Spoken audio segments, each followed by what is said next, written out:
Tuhan bersamamu. Inilah Injil suci menurut Santo Yohanes.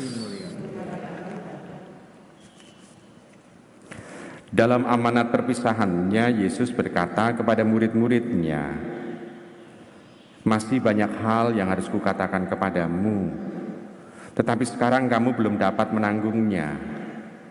Tetapi apabila kamu belum dapat menanggungnya, tapi apabila Ia datang, yaitu Roh kebenaran, Ia tidak akan berkata-kata dari dirinya sendiri, tetapi segala sesuatu yang didengarnya, itulah yang akan dikatakannya. Dan Ia akan memberitakan kepadamu hal-hal yang akan datang. Ia akan memuliakan Aku, sebab Ia akan memberitakan kepadamu apa yang Dia terima daripadaku. Segala sesuatu yang Bapa punya adalah kepunyaanku. Sebab itu Aku berkata, Ia akan memberitakan kepadamu apa yang Dia terima daripadaku." Demikianlah sabda Tuhan.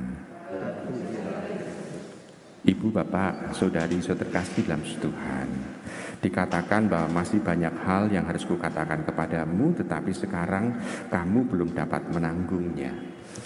Ada sesuatu yang bagi saya pada saat merenungkan ini sesuatu yang menarik. Yang menarik adalah begini, Ibu, Bapak. Pada saat Tuhan Yesus hadir bersama dengan para murid, kehadiran Tuhan Yesus secara fisik itu membuat para murid sudah tenang. Dan kalau Tuhan Yesus pergi, para murid gelisah. Jadi seolah-olah para murid masih tergantung dari hal-hal yang ada di luar dirinya. Jadi pendek kata, dia merasa aman kalau ada seseorang yang ada di dekatnya. Seperti anak kecil, dia tidak akan ketakutan kalau masih ada orang tuanya di dekat dengan dia. Apalagi orang tua itu memeluk dia. Tetapi orang yang dewasa, dari dalam dirinya sendiri ada keberanian. Nah, Tuhan Yesus mengharapkan bahwa para murid nantinya mampu untuk dari dalam dirinya sendiri ini bisa melangkah dengan baik, tidak tergantung dari hal yang dari luar. Tidak lagi seperti anak kecil.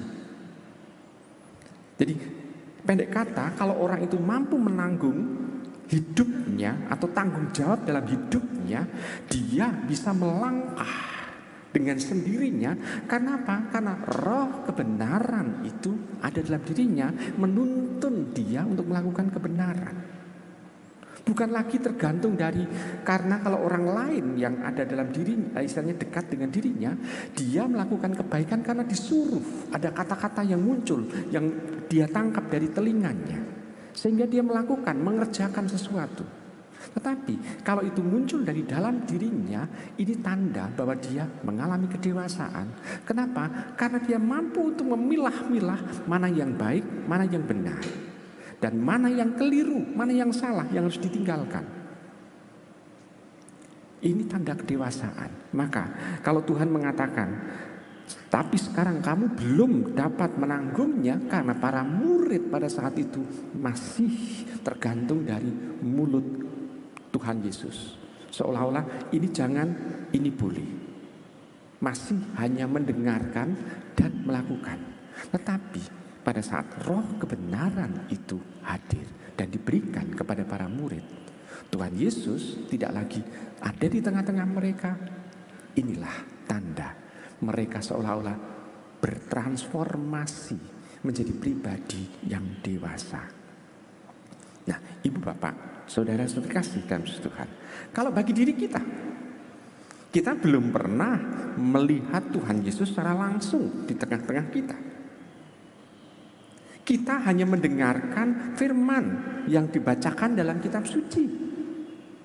Kita mendengarkan khotbah yang diberikan oleh para pengkhotbah. Nah, sekarang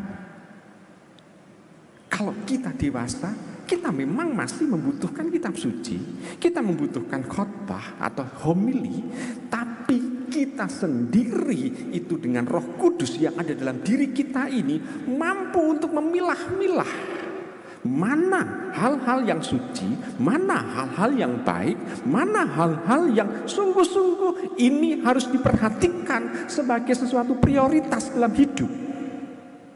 Itu yang harus kita kerjakan. Dan kita tahu persis bahwa ada hal-hal yang tidak perlu kita pikirkan lagi, karena ini akan menjadikan kita melakukan dosa. Kita harus berani untuk menyingkirkannya. Namun kadangkala justru pikiran kita, karena kita masih mempunyai kelemahan, keterbatasan dan kekurangan kita masih seolah-olah dikendalikan untuk itu. Untuk apa? Menutupi segala kelemahan, kekurangan dan keterbatasan kita, sehingga kita dengan sadar melakukan tindakan-tindakan dosa. Dan Roh Kudus sebetulnya membantu kita supaya kita bisa menyingkirkan itu. Dan ibu bapak, saudara-saudari yang terkasih dalam Tuhan, maka kita bisa melihat, kalau demikian kita lebih bersyukur. Tidak perlu harus seolah-olah tergantung dari yang luar saja, tetapi kita harus mampu untuk bekerja sama dengan Roh Kudus ini. Roh Kudus yang sudah dikaruniakan untuk kita. Kalau kita masih bimbang, maka kita mencari Roh Kudus yang dihidupi oleh orang lain. Maka kita perlu berdialog dengan sesama yang seiman. Kalau seperti itu kan kita bisa melihat bahwa ternyata Roh Kudus yang satu itu bisa masuk dalam setiap pribadi orang yang beriman itu, sehingga kalau kita berkumpul bersama membicarakan sesuatu yang mungkin membuat kita bimbang untuk memilih mana yang harus kita dahulukan, maka kita mendapatkan bantuan dari Roh Kudus pula yang dihidupi oleh sesama kita yang seiman. Maka ibu bapak, saudara terkasih, Tuhan Yesus menginginkan supaya dirinya itu betul pesannya ditangkap secara utuh. Maka kita butuh bantuan sesama kita yang seiman untuk saling mendukung satu sama lain. Karena kadangkala kalau saling mendukung satu sama lain, orang lain itu akan bisa menuntun kita. Ibu bapak ingat, sedewasa kita tidak akan bisa melihat gitok awake dhewe. Gitok tahu ya? Ini kan tidak bisa melihat. Kita butuh orang lain. Sehingga kalau kita mau menguasai diri kita butuh situasi menjemaat, situasi kebersamaan. Maka sebetulnya Roh kebenaran itu menuntun kita untuk beribadah bersama, datang dalam kebersamaan. Roh Kudus tidak pernah istilahnya itu hanya menyuruh, kamu sudah cukuplah dengan misa online.